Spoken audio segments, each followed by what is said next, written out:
सुनिएगा, हो सकता है कुछ इस कार्यक्रम के बाद कुछ नया हो, कुछ वैचारिक हो, कुछ बड़ा हो, ऐसा हो जिसकी समाज को जरूरत है। तो ये कार्यक्रम यहाँ से खत्म नहीं होगा।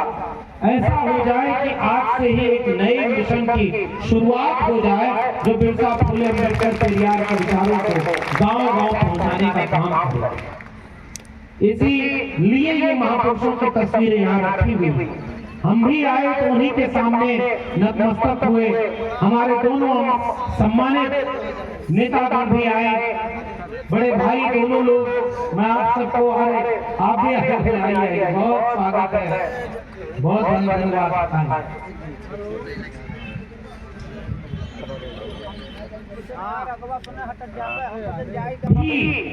वैचारिक सम्मानित लोग आए हैं। मैं चाहता हूं कि सबको एक साथ आप सब ताली बजाकर स्वागत कर दें, तो हम अपनी बात आगे बढ़ें। और हम सब की तरफ से हम फिर से खेद व्यक्त करते हैं कि जिस समय हमें यहाँ होना चाहिए था, उससे हम बहुत देर से हैं। हमें लगभग 1 बजे 2 बजे के आसपास यहाँ होना चाहिए और हम 3-4 बजे पहुंचे। लेकिन आप समझ रहे हैं कि आसपास का माहौल क्या है। बहुत भीड़ है, चारों तरफ रास्ते बंद हैं, और फिर भी हम आपके इस वैचारिक कार्यक्रम में आए। तो अब इस कार्यक्रम को यहाँ से इस रूप में आगे बढ़ाया जाए कि इस कार्यक्रम के करने का जो मकसद है, शिक्षा महोत्सव, शिक्षा की अहमियत क्या है, कलम और किताब की अहमियत क्या है, पढ़ाई लिखाई की अहमियत क्या है, यह बात यहाँ पर रेखांकित हो और इसके जरिए आखिरी व्यक्ति तक गांव-गांव पहुंचे। कुछ लोग आपको समझाने आएंगे कि धर्म खतरे में है। आप केवल ये समझ लेना, जो लोग ये कहने आए हैं धर्म खतरे में है, जिस भी रूप में धर्म था, उन नेताओं और उनकी राजनीतिक पार्टियों के पहले भी धर्म था, उनके समय भी है और रहना होगा तो उनके बाद भी रहेगा। धर्म खतरे में नहीं, उनकी कुर्सी खतरे में है, इसलिए वो आपको धर्म के नाम पर भटकाने आते हैं। और भगवान तो जिसको जो मानता है वो माने। बाबा साहब डॉक्टर भीमराव अंबेडकर के संविधान ने इस देश के नागरिकों को ये कह दिया, ये अधिकार दे दिया, जिसको हिंदू बन के मंदिर में जाना है वो मंदिर जाए, जिन मुसलमानों को मस्जिद में इबादत करने जाना है वो वहां जाए, गुरुद्वारे में सिख जाए, बौद्ध विहारों में बौद्ध लोग जाएं, जिसको कहीं नहीं जाना है वो कहीं नहीं जाए, जिसको सबको मानना है वो सबको माने। भारत में इसका अधिकार देने का काम बाबा साहब डॉक्टर भीमराव अंबेडकर के संविधान में दिया है। इसलिए हमारे जैसे लोग सबसे बड़ी ग्रंथ, सबसे बड़ी किताब, सबसे ऊपर अगर किसी को रखते हैं तो भारत के संविधान को रखते हैं, और संविधान को बचाने के लिए आज हम यहाँ पर संकल्प लेना चाहते हैं। संविधान नहीं था तब भी तो देश था, संविधान नहीं था तब भी लोग थे, गांव था, कस्बा था, खेत था, खलिहान था, नदी नाले पर्वत पहाड़ थे, इंसान भी था।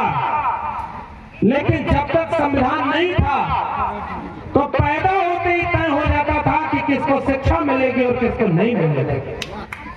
पैदा होते ही तय हो जाता था। गांव था, गांव में खटिया थी, खटिया पर कौन बैठेगा और कौन खटिया पर नहीं बैठेगा यह भी तय हो जाता था जब तक संविधान नहीं बना। गांव था, लेकिन गांव में सब मुख्य सड़क से चप्पल पहनकर कौन जाएगा, पगड़ी बांधकर कौन जाएगा, यह भी सब पहले से तय हो जाता था कि जैसे ही कौन पैदा हुआ कौन क्या करेगा और क्या नहीं करेगा। मैं कई बार एक बात सोचता हूं और कहता हूं, संविधान नहीं था तब भी इंसान पैदा होते थे, लेकिन जातियों में बांटकर, मजहब में बांटकर, गरीब अमीर के नाम पर बांटकर कुछ इंसानों को बहुत ताकतवर और बाकी इंसानों को जानवर से भी बदतर जीवन जीने का एक समाज में व्यवस्था बनी हुई थी। संविधान आया तो इंसान के रूप में जो पैदा हुआ है वो इंसान और इंसान बराबर होगा, इसलिए भारत के संविधान को हम सबसे बड़ी किताब माना जाता है। संविधान आया तो अब स्कूल में एडमिशन कराने जाओ, आप जाति देख करके किसी को रोका नहीं जाएगा। संविधान आया तो ये देख करके रोका नहीं जाएगा। कोई आपको जाति देख करके अपमानित करे तो आपके लिए पुलिस, कानून, न्यायालय और अधिकार दिया गया है। अधिकार देने का काम करता है बाबा साहब का संविधान, और अधिकार छीनने का काम उन लोगों का था जो हजारों साल से शासन किया करते थे। आज इसलिए हम भारत के संविधान को सबसे ऊपर मानते हैं। उसने इंसान को इंसान के बराबर बना दिया। इसलिए हम यहाँ खड़े होकर सबसे पहले एक संकल्प लेना चाहते हैं। खटिया थी और खटिया पर सब बराबर नहीं बैठते थे। संविधान आया तो ये तय हो गया कि अगर बैठेंगे तो सबकी खटिया बराबर होगी और सब बराबर बैठेंगे, वरना कोई ऐसी खटिया नहीं चलेगी जो किसी को ऊपर और किसी को नीचे बैठाए। सब बराबर में बैठेंगे। इसका अधिकार देने का काम बाबा साहब के संविधान है। इसलिए याद रखना मेरे गांव के लोगों, खेत खलिहान में मेहनत करने वाले मेरे लोगों, भूल मत जाना कि बाबा साहब के संविधान ने क्या दिया है। आज आपको चौराहे पर कोई अपमानित करे, आपके लिए पुलिस बनी है, व्यवस्था बनी है, आप जा करके वहां कानून की लड़ाई लड़ सकते हैं। ये अधिकार बाबा साहब के संविधान ने दिया है। आपको कोई अपमानित करे तब भी उसका न्याय दिलाने का काम बाबा साहब के संविधान के रास्ते हुआ। और आज आपका कोई हक छीने तब भी आप उससे लड़ सकते हैं और अपना हक और अधिकार लड़ करके ले सकते हैं। यह रास्ता लड़ने का भी बाबा साहब के संविधान ने दिया है। गांव गांव इस बात को पहुंचाना हमारी जिम्मेदारी है। संविधान बचेगा तो हक और अधिकार बचेगा, संविधान बचेगा तो सम्मान बचेगा, संविधान बचेगा तो हमारे बराबरी का अधिकार बचेगा। और आने वाली पीढ़ियां, अगर संविधान नहीं रहेगा तो गुलाम पैदा होंगी, और संविधान बचेगा तो वो इस देश के हुक्मरान पैदा होंगी। ये बात गांव गांव पहुंचाना हमारी जिम्मेदारी है। और एक बात सोचना, ये वैचारिक कार्यक्रम है, ये एक व्यक्ति का कार्यक्रम नहीं है। फिर भी जब यहाँ खड़े होकर अजय मोहन ने कहा कि इस कार्यक्रम के आयोजन के पहले इस इलाके के कुछ मनगढ़ लोगों ने लाठी और डंडे से इन्हें पीटा,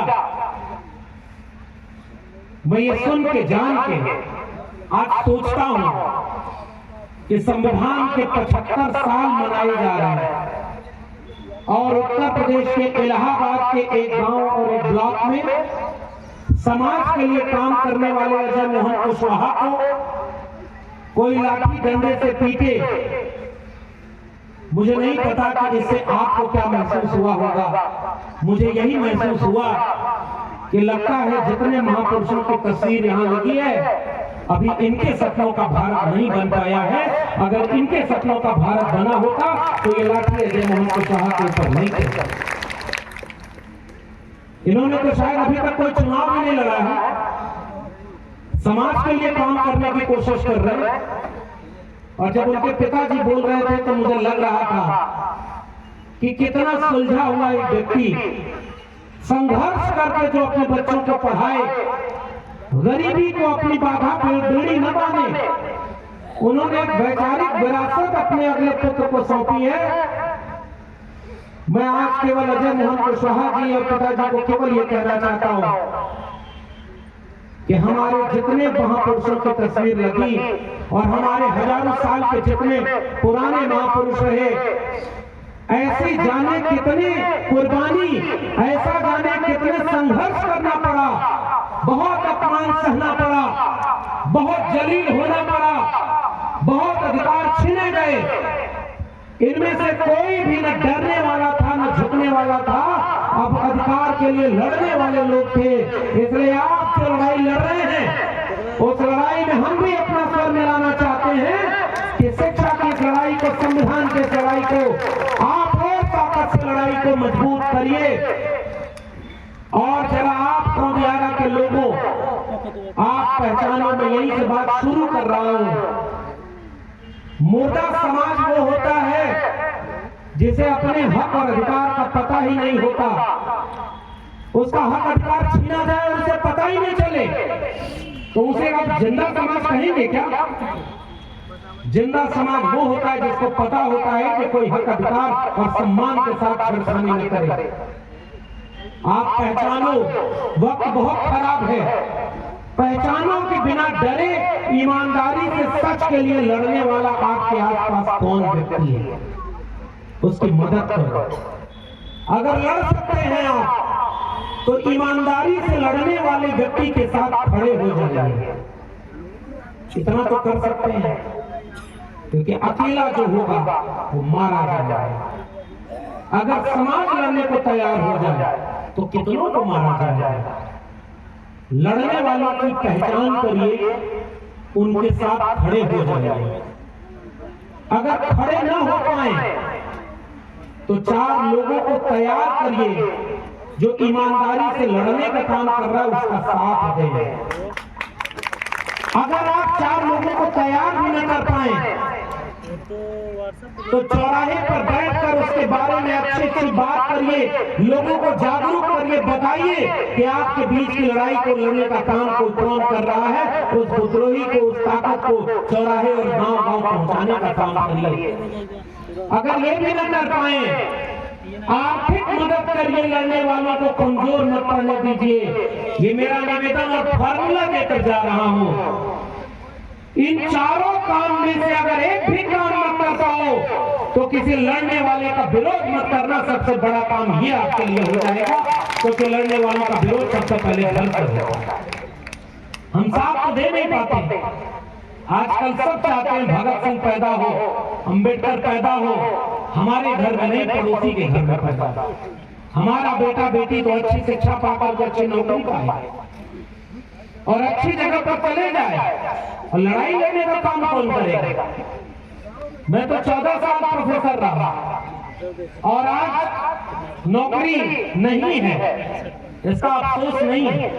हमने तो अपनी किताब में लिखा, मेरे लहजे में जी हुजूर न था और कोई मेरा कसूर न था। जी हुजूरी नहीं थी और आज आपके बीच में खड़े। नौकरी छीनी जा सकती, लेकिन विचारधारा और आत्मविश्वास छीना नहीं जा सकता, क्योंकि ये किसी ने दिया नहीं है, हमने संघर्षों से इसे अर्जित किया है। इसको कोई ताकत छीन नहीं सकती और इसको आपको गुलाम नहीं बना सकती। उन लोगों को लगा था कि नौकरी से निकाल देंगे तो डर जाएगा, चुप हो जाएगा। मैंने अपनी किताब में लिखा कि जुल्म के साये में लब खोलेगा कौन, और हम भी चुप रहे तो फिर बोलेगा कौन। लड़ना तो पड़ेगा साहब, और लड़ाई में कुर्बानी भी देनी पड़ती है। संघर्ष करो और संघर्ष के रास्ते में दूसरे को कह देना कि संघर्ष करो, हम तुम्हारे साथ हैं, ये सबसे आसान काम है। भाषण देने के लिए मंच पर लगाओ माइक, डॉक्टर लक्ष्मण यादव को बुलाओ और बढ़िया बढ़िया उनसे बात कहाओ, बाद में वो जाए, उनके ऊपर मुकदमा हो, आपको क्या जाता है। आजकल मैं जाता हूँ तो लोग कहते हैं और बोलिए, और खुलकर बोलिए, नाम लेके बोलिए। हम कहते हैं हाँ, क्योंकि हमारा ही जो नुकसान हो वो हो, आपका क्या नुकसान होगा, आपको ताली बजाकर चले। लेकिन याद रखना, अगर एक व्यक्ति बोलेगा तो कमजोर पड़ेगा, और समाज बोलेगा तो जितना भी अन्याय अत्याचार है वो खत्म होगा, क्योंकि अकेले व्यक्ति को मारना आसान होता है और विचार को मारना हमेशा मुश्किल है। और मैं तो धन्यवाद देता हूँ इस गोंदियारा ब्लॉक में, देखिए क्या वैचारिक कार्यक्रम किया। महापुरुषों की तस्वीरें हैं, इनमें से एक भी महापुरुष, एक भी संघर्ष करने वाला योद्धा न तो डरे, न झुके, न बिके और न समझौता किया। छत्रपति शाहू जी महाराज राज परिवार से थे और पहले जाति जनगणना अपने दरबार में छत्रपति शाहू जी महाराज ने की।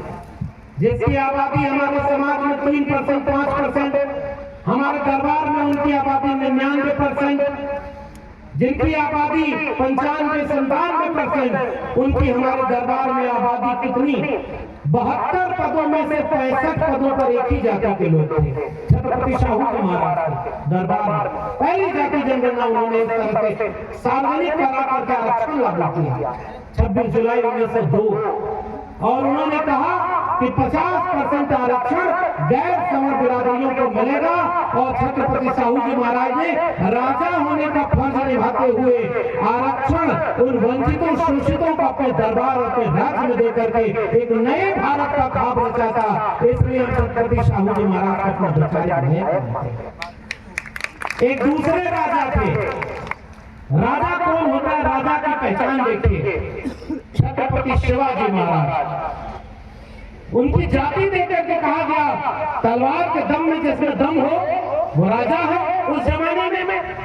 लेकिन छत्रपति शिवाजी महाराज का राज तिलक नहीं किया गया। इतिहास पढ़ा है कि नहीं आप लोगों ने? राज तिलक करने के लिए बाहर से दूसरे व्यक्ति को भेजा गया। और वो व्यक्ति भी कैसे राज तिलक करता है इतिहास का पढ़ना। एक ऐसे राजा जिनका 2 बार राज तिलक करना पड़ा, क्योंकि वो अंतर जाति विवाह से पैदा कमीरा किसान परिवार के नायक थे। और जब राजा बने तो ऐसा फरमान दिया कि हमारी सेना और हमारे राज्य में प्रजा के खिलाफ कोई भी कानून पास नहीं होगा। इसलिए छत्रपति शिवाजी महाराज को हम अपना वैचारिक नायक मानते हैं और प्रजा का हित चाहने वाला एक राजा मानते हैं। इसलिए हम उनको याद करते हैं, उनकी तस्वीरें लगाते हैं। और तीसरे राजा सम्राट अशोक, जब तलवार का दम दिखाना हुआ तो मैं उस जगह पे गया हूँ।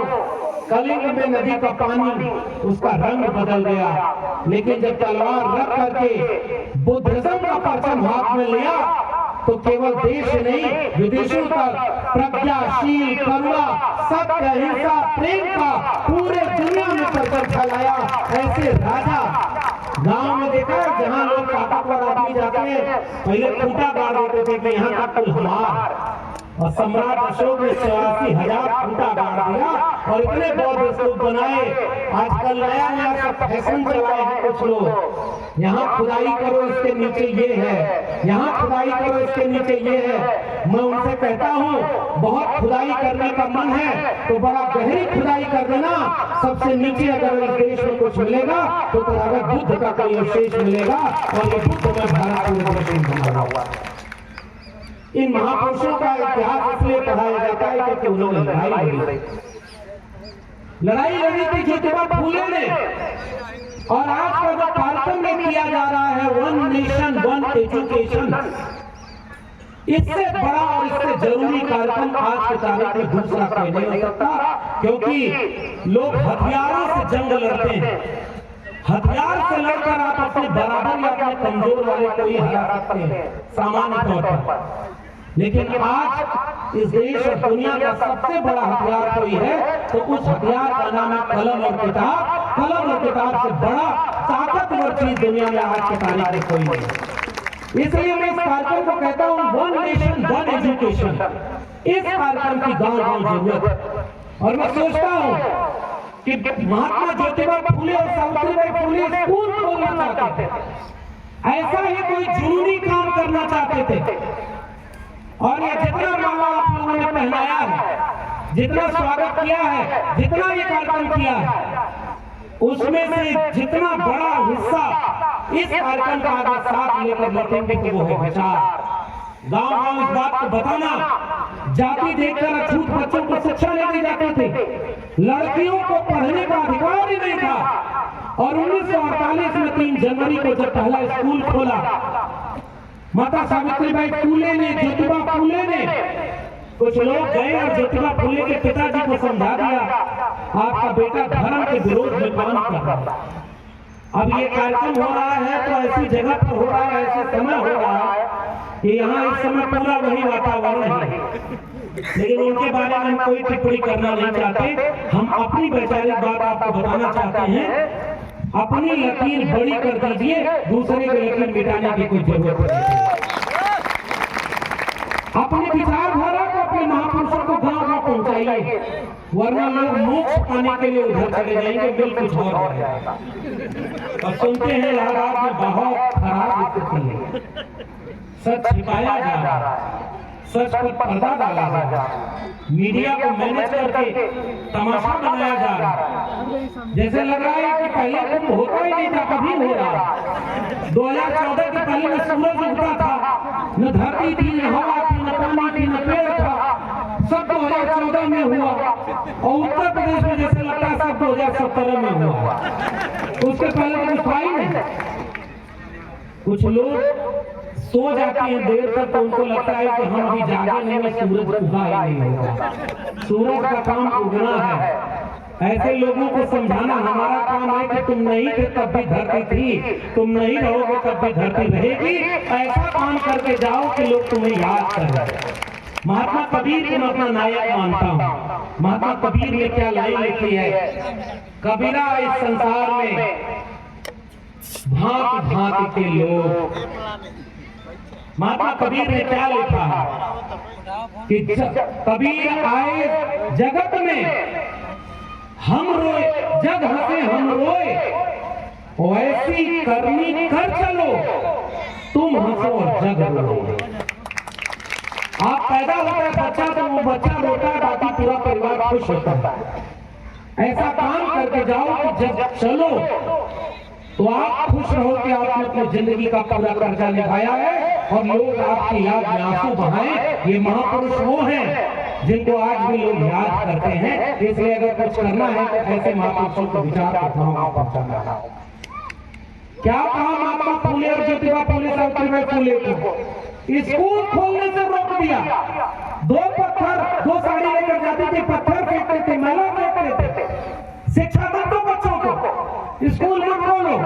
लड़कियों के लिए कहा गया कि पढ़ाई देना कर रहा है, तो वहां के उस समय के विचारक कहते थे कि लड़कियों को अगर शिक्षा देंगे तो घर में चौका बर्तन कौन करेगा, शूद्रों को अगर शिक्षा दे देंगे तो सेवा कौन करेगा, उत्पादन कौन करेगा। फिर भी एक दिन पिता ने बुलाकर कहा कि अब तुम दोनों को या तो अपना घर चुनना है या अपना स्कूल चुनो। गोंदियारा के लोगों बताओ, माता सावित्रीबाई फूले और ज्योतिबा फूले ने क्या अपना घर चुना था, क्या अपना स्कूल चुना ना? स्कूल चुना, घर छोड़ दिया। चाहते थे एक अच्छे पुत्र हो सकते थे, लेकिन पुत्र होने के बजाय उन्होंने चुना कि आज महात्मा ज्योतिबा फूले ने स्कूल, कॉलेज, कलम, किताब का परचम ऐसा फहराया कि आज करोड़ों लोगों के लिए आज हाथ में जो कलम और किताब है वो अपने महापुरुषों ज्योतिबा फूले और सावित्रीबाई फूले जैसे वजह से है। इसलिए आज हमें याद करता है। शिक्षा इसलिए जरूरी है, विद्या बिना मति गई, मति बिना गति गई, गति बिना वित्त गया, वित्त बिना सूत्र चरमराए, एक अविद्या से जाने कितने अन्याय अत्याचार किए। ये महात्मा फूले लेकर गए। सावित्रीबाई फूले से पूछा गया तो उन्होंने एक लाइन कविता में लिखी कि वो मेरे ऊपर गोबर और मैला फेंकते गए, मैं उनके बच्चों को शिक्षा देते चले गई। और आज मैं सोचता हूँ उनके ऊपर गोबर फेंकने वालों का किसी का नाम याद नहीं, और हमारे महापुरुषों का नाम इतिहास में दर्ज है। जो कल सावित्रीबाई फूले पर गोबर फेंका करते थे, उन्हीं के वारिस आजकल गोबर में विज्ञान ढूंढा करते हैं। नौजवानों रील्स देखा था वो वाली, जिसमें आया एक आदमी रोटी में गोबर लगा कर खा रहा था, देखा था कि नहीं? जोर से बताओ, देखा था ना? वो कह रहा है कि अगर गोबर खाएंगे तो शरीर की बीमारी ठीक हो जाएगी। बताओ, किसान कमेरा यहाँ पूरा पीडीए परिवार बैठा हुआ है, एक भी किसान कमेरा।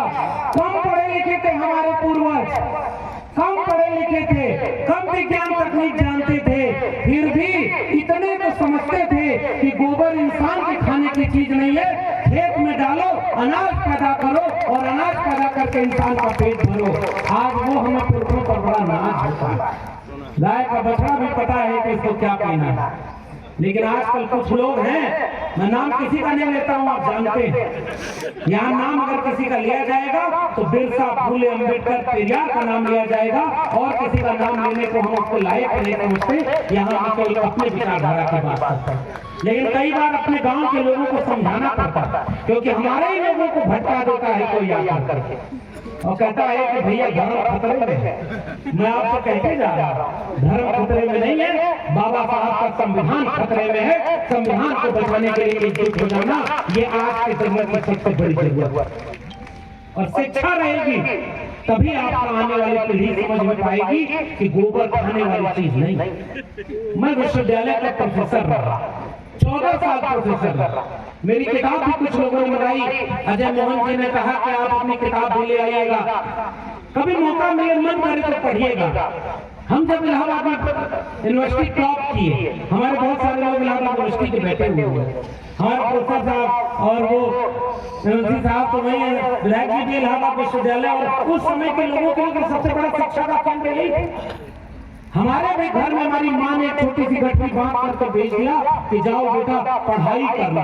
आजमगढ़ में गाय भैंस चलाने वाले ही परिवार से निकल कर, खेती किसानी से निकल कर मैं भी पढ़ाई किया, और मुझे याद है जाति क्या होती है। जितने यादव जी लोग आए हैं मैं उनको बता रहा हूँ, कई बार उनको भरम हो जाता है, उनको छो अपने लोगों को समझावा बड़ा जरूरी, बिल्कुल समझ जाते हैं ना भैया, देखा धोखा में नहीं होगा।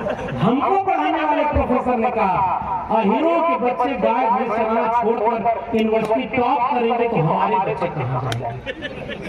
ये प्रोफेसर ने बोला, मैंने अपनी किताब में लिखा, जो हमको पढ़ाता था वही हमारी जाति देखता था, हम उसके विद्यार्थी नहीं थे।